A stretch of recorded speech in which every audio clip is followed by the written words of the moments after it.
International Video Projects presents Travel Florida, your video guide to our state and national parks. Hi, I'm Ranger Larry Gavani with the Florida Park Service. On this tape, you'll see a cross-section of Florida's state and national parks. Some of these parks contain areas of rare natural beauty and ecological significance. Others recall the compelling events in the history of our state and nation. In deciding how to tell you about these parks, we knew that we couldn't just list them from one end of the state to the other. Nature and history don't work that way, and neither could we. Our story will take us up and down and across the state several times. So we don't get lost, a locator map will appear on the screen each time we mention a park. And on each map, you'll find the distance from that park to the nearest large city. At the end of the tape, you'll learn how to request more information on the parks from state and federal officials. And now, let's begin our video journey through Florida's fascinating state and national parks. Here in subtropical Florida, the Sunshine State, a rich natural and cultural heritage is being preserved for future generations.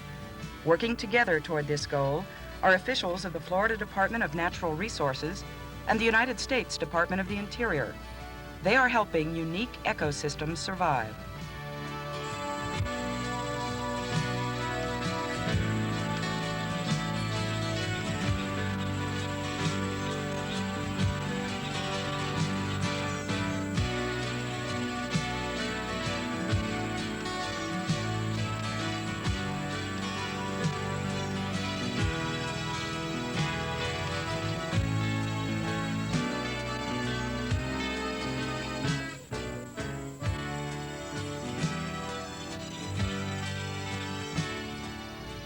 They are protecting rare and endangered wildlife, and they are restoring and interpreting many of Florida's most important historic sites. In all, about 10% of Florida has been set aside for state and federal parklands, preserves, and recreation areas. Florida's largest single park is Everglades National Park. It covers more square miles than the state of Delaware. At the heart of the Everglades, sawgrass grows in the bed of a freshwater river 70 miles wide and 7 inches deep.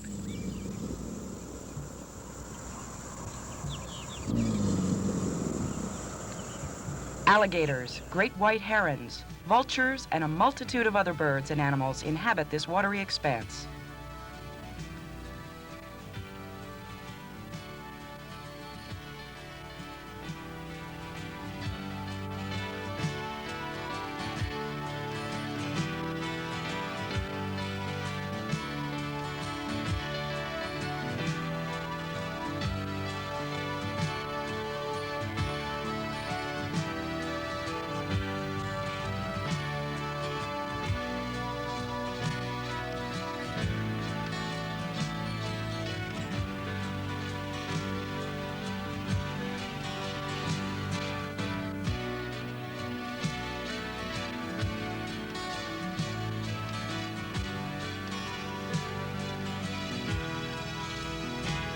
Here, the largest and the smallest creatures coexist in an intricate web of life.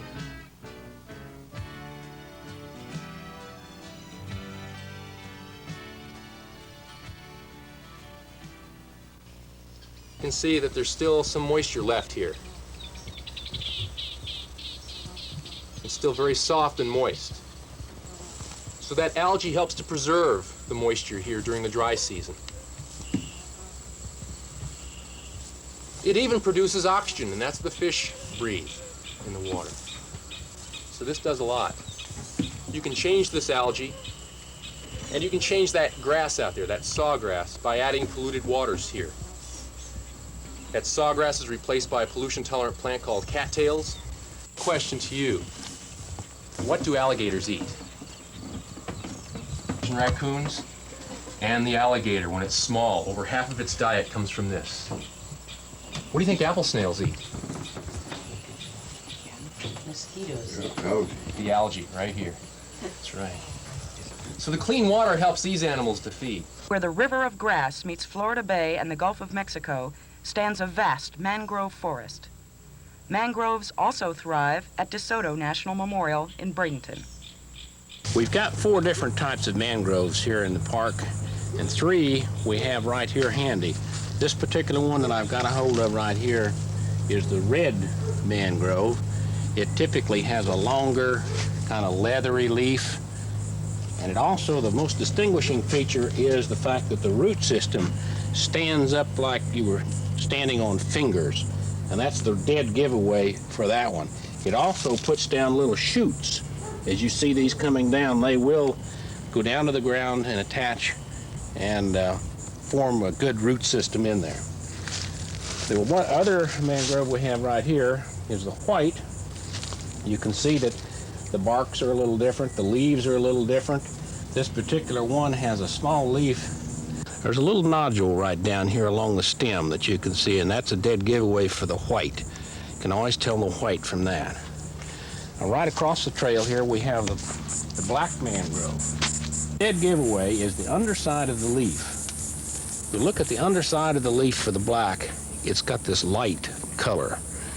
I always remember it by telling myself, and this sounds crazy, but I just say to myself, black is white, and I can remember it that way. There's one other mangrove that we have in the park, and I'm not sure that we've got an example right here, but it's called the buttonwood or common mangrove. And that's the one that people always talk about using for smoking fish and what have you. Florida has more than 1,000 miles of beaches. The state and federal governments own many of these beaches on both the Atlantic and Gulf coasts.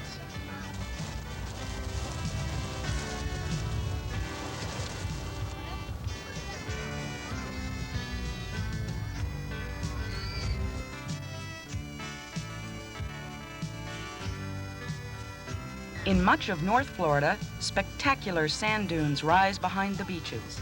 These dunes are at St. Andrews State Recreation Area in the Panhandle near Panama City.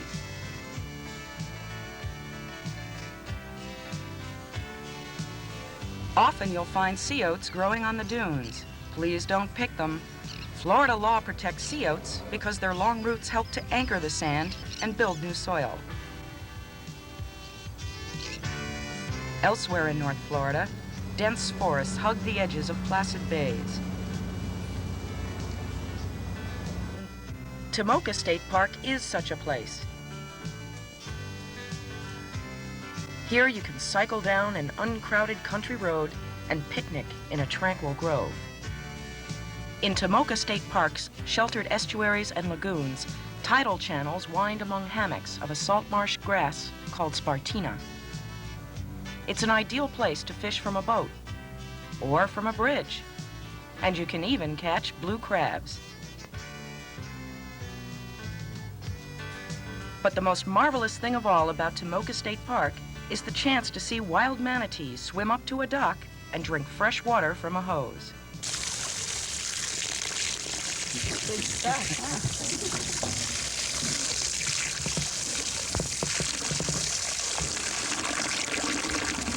In South Florida and the Keys, North America's only living coral reef system attracts scuba divers by the thousands.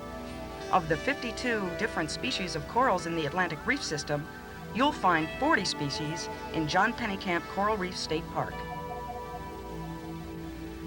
But Pennekamp Park isn't just for divers. The visitor center on Key Largo includes an aquarium with sponges, starfish, and shellfish. In a huge central tank, Florida spiny lobsters cavort with angelfish and stingrays. Other tanks house coral, fish, and plants typical of the park's reefs, grass flats, and mangrove swamps. The neatest thing I think about our state parks, or being a park ranger here, is at least if you want to see what Florida used to look like 50 years ago, 20 years ago, 100 years ago, when our parents were coming here, state parks are the place to go because it's our theme is the real Florida. It was the first park of its kind, underwater park, first underwater park in the continental United States. And since that time, there's been a lot more concern about the offshore areas and the coral reefs, and more knowledge has been gained by, how important the coral reefs are, how important the mangrove estuaries and the turtle grass areas that lead out to the coral reefs. In addition, about 2/3 of all the food and game fish that are found out on the coral reefs have their beginnings somewhere up in the mangrove estuaries. So it is really the basis of the food chain. In addition, it is filtering out the sediments that would kill out the coral reefs. You got to think of the coral reefs as two types of areas. You got to think of them as living animals, that are very fragile and very dependent on us to take care of them as far as the filtering and keeping pollutants and et cetera from destroying them. But they're also, as a whole ecosystem, you have to think of them as a habitat too. Pennycamp's northern boundary is the southern boundary of Biscayne National Park.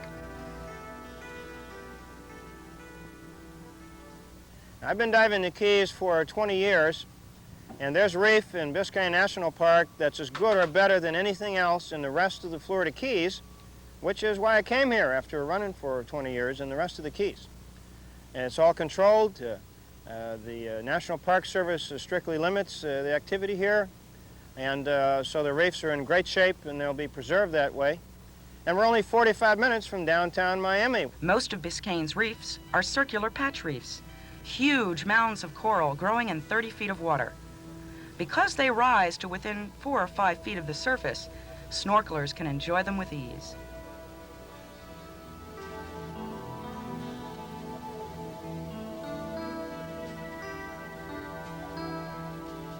Biscayne National Park's reefs are 10 miles offshore. If you don't own your own boat, a concessionaire will take you there on a glass-bottom tour boat. Even if you don't dive or snorkel, you can peer down through the glass to see the reefs and the colorful fish which swim in the surrounding waters. These hard corals only grow at a rate of 1/2 inch a year. So it takes about 25 years to get a foot, and you can see there's more than a foot of coral on most of these heads. So most of them are at least 50 to 100 years old to 1,000 here below us right now. Elsewhere in the Keys, at Long Key State Recreation Area, you'll find convenient snorkeling in the shallow grass flats just offshore. Long Key also has a boardwalk and a canoe trail through a tidal lagoon where you'll see herons, egrets, and other water birds. You can camp at Long Key and also at Bahia Honda State Recreation Area, near an abandoned bridge built for the railroad and later used for the overseas highway. On a nature trail at Bahia Honda, you'll find species of West Indian plants which grow nowhere else in the United States.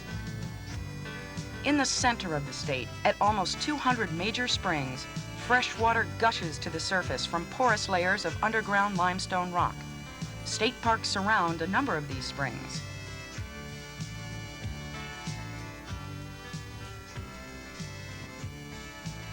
In Ichetucknee Springs State Park near Fort White, a crystal clear artesian spring gives rise to the Ichetucknee River. All along the river's 6-mile course, additional springs boil up from its limestone bed. This park is popular with tubers and rafters.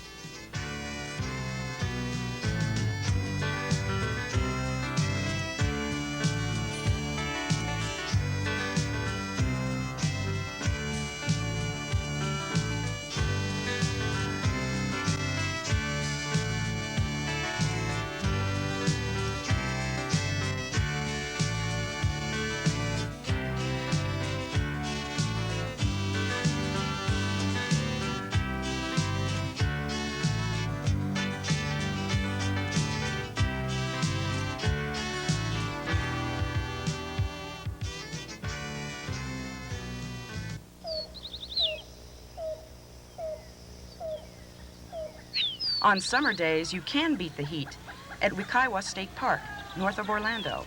Swim in the springs where the water is always refreshingly cold.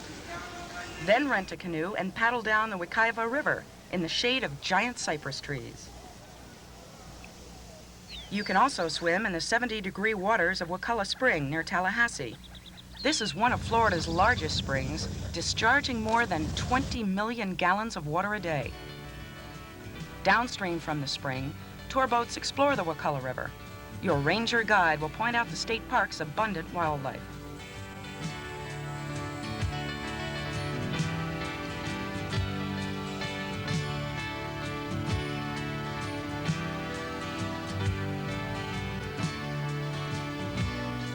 This is a good place to see alligators up close, but not too close.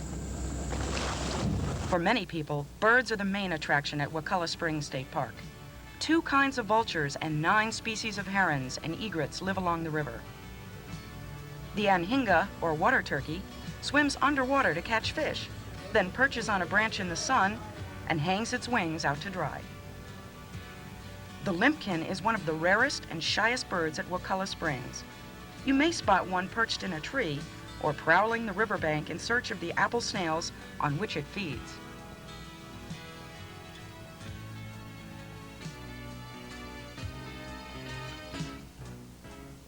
A different kind of wildlife experience awaits you at Homosassa Springs Wildlife Park. In this spring, manatees live. The gentle manatees can grow to a length of 13 feet and can weigh 1.5 tons. You'll see them at close range through the heavy plate glass windows of a 168-ton observatory floating in the 55-foot deep spring.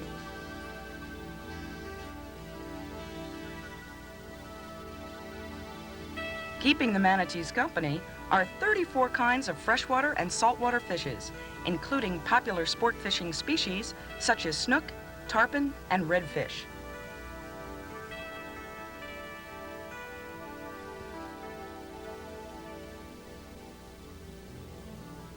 In Swanee River State Park near Live Oak, the Withlacoochee River flows into the Swanee. Springs bubble from the banks of both rivers. A rustic overlook gives you a sweeping view of the rivers and their densely forested banks.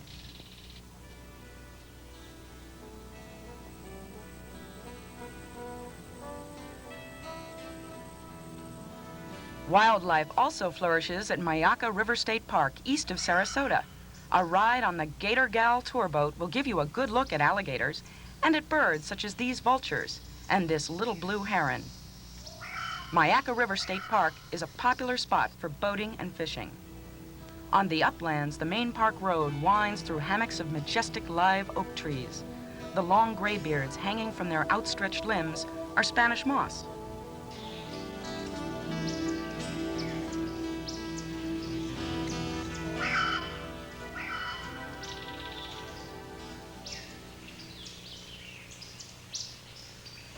In contrast to the wilderness parks, the Alfred B. McClay State Gardens north of Tallahassee is a well-manicured estate. It has a rich diversity of flowering trees and shrubs, including azaleas, camellias, dogwoods, redwoods, and more than 160 other kinds of flowering plants. The park's floral display changes constantly through the winter and spring months. Another man-made attraction based upon nature is a typical North Florida cave, which you can visit without getting dirty or lost. It's in the Florida Museum of Natural History on the University of Florida campus in Gainesville. The museum's cave contains stalactites and stalagmites, fossil crabs and shells, the jawbone of a 10,000-year-old mastodon, and the backbone of an ancient whale. Elsewhere in the museum, the skeleton of a saber-toothed tiger 9 million years old is on display. The Natural History Museum also has a discovery room where children enjoy peering into drawers to find shells, fossils, bird nests, and small stuffed animals.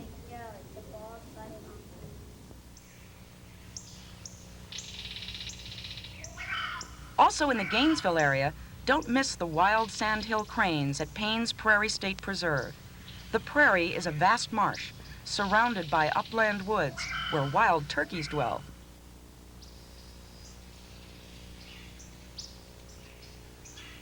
A visitor center portrays the preserve's history. Famous people who visited the prairie include Chief Osceola, the great Seminole Indian warrior, and the 18th century naturalist William Bartram. You can also camp at Paynes Prairie State Preserve. In fact, more than 40 of Florida's state parks have campgrounds where you can pitch a tent or park a recreational vehicle in the woods with all the comforts of home.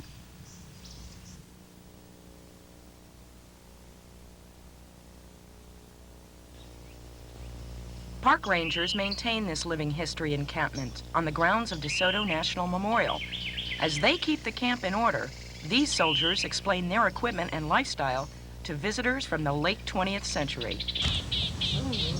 So you had to be careful that you didn't lose a finger in there. Also had to be careful that you didn't point at your friend or the audience. But it was fired by virtue of putting your thumb over the top. This is called the trigger in our language, in modern technology, but they called it a cat's tail. Doesn't it look like a cat's tail? That's what they called it, a cat's tail. You rested this on your shoulder, or you can hold it out in front of you, depending upon the size of it and your strength. Then you slide it over your thumb and down to the tip of the arrow, and if you used it several times, actually, you don't have to be the swiftest person in the world to be able to fire this. I'm not putting Pam down. But you can see that you can hit a target pretty easy. It's very accurate. She'll place the bolt, point the crossbow downrange. The bolt is fletched so that we have a flat surface. Kentucky range. We won't have rabbit stew tonight, but we sure will have peace carpet. Thank you, Pam. That was very good. This time, she's going to put that in the serpentine and try it to make sure it goes down into the pan and stays hot at all times. And I have to give you this warning, that if you have hearing aids, if you have small children or you have sensitive ears, you might want to cover them. It's not a loud bang, but it's a bang enough that would hurt your ears if you are sensitive. And the next command when she was ready was, give fire.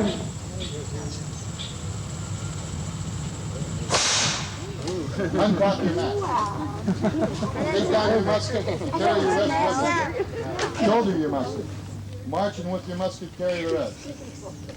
You can see these commands.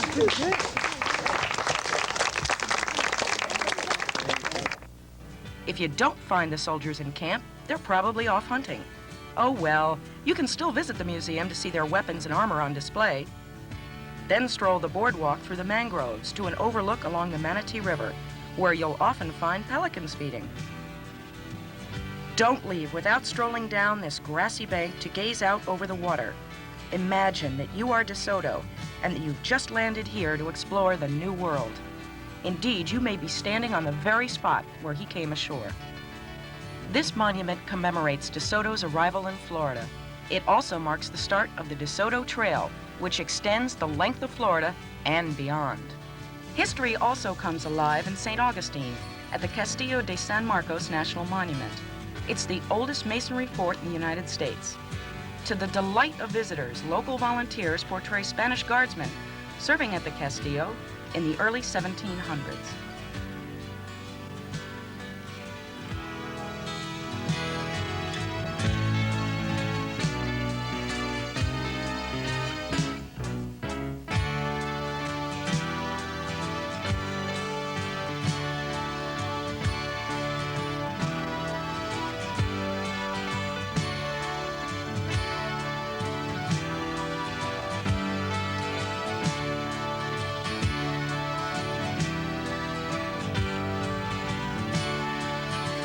The French also tried to colonize Florida. In the 1560s, they landed on the banks of the St. Johns River, 10 miles east of present-day Jacksonville. Today, at Fort Caroline National Memorial, you can see a replica of the French fort and learn about its defeat at the hands of Spain.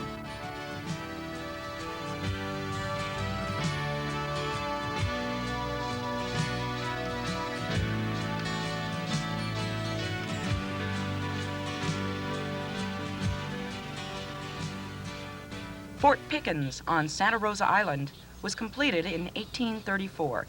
It remained in Union hands during the Civil War, blocking the entrance to Pensacola Harbor. In 1886, the Apache Indian chief Geronimo and his followers were imprisoned here. Today, Fort Pickens is part of the Gulf Islands National Seashore. You can explore the fort and enjoy superb fishing and swimming nearby. Fort Zachary Taylor in Key West is really two forts in one, a fort of red brick from the Civil War era and a concrete structure poured atop much of the brickwork during the Spanish-American War. A museum inside the fort illustrates the various guns and ammunition used there. Fort Zachary Taylor State Historic Site also includes a swimming beach and a shaded picnic area. As you might expect, the capital city of Tallahassee is rich in museums which depict the state's history. After the new high-rise Capitol building opened in 1977, the old Capitol building was restored to its appearance in 1902. Today, the old Capitol is a museum with exhibits that trace Florida's tumultuous political history. The Museum of Florida History surveys the state's heritage from prehistoric times to the present, with artifacts as diverse as the skeleton of a giant mastodon, an Indian's wooden dugout canoe, the coat of a Civil War officer, and a turpentine still.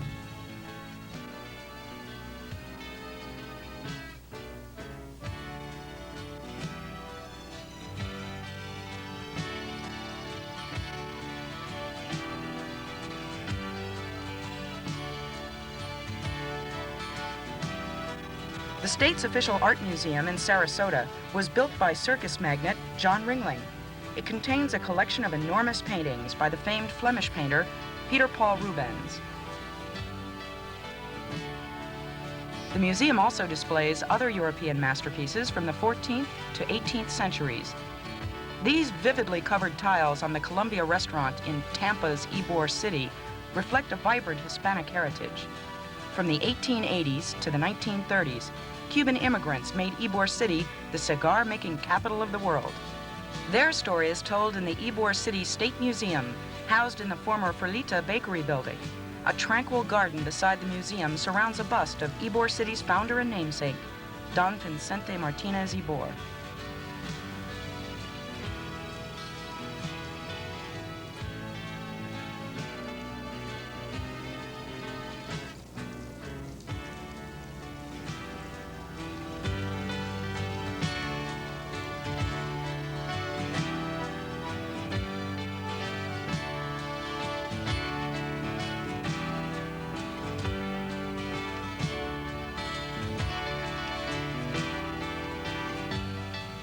Way down upon the Swanee River, near the town of White Springs, this Carillon Tower and the exhibits inside it honor the memory of composer Stephen Collins Foster. Although he never set foot in Florida, Foster wrote Old Folks at Home, which became Florida's official state song 72 years after his death. The Carillon plays Foster's music. It stands on the grounds of the Stephen Foster State Folk Culture Center.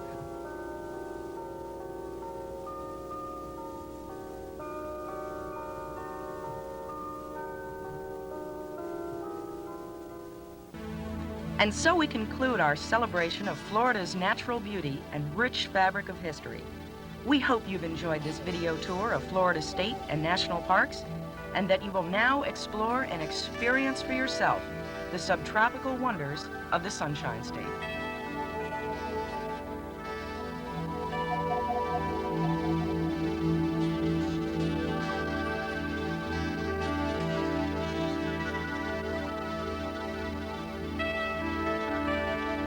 International Video Projects, a Florida company with offices in Lakeland and Coral Gables, produces a wide variety of home videos which can be enjoyed by the entire family. We focus on our home territory, Florida, and our videos share the common themes of a love of nature and the outdoors, and our video catalog is growing all the time. Among our newest releases, Everglades National Park, Exploring the Wilderness Waterway. This video takes the viewer through one of the wildest areas of Florida, as we explore the nature and recreational possibilities along the waterway which runs 99 miles from Flamingo to Everglades City.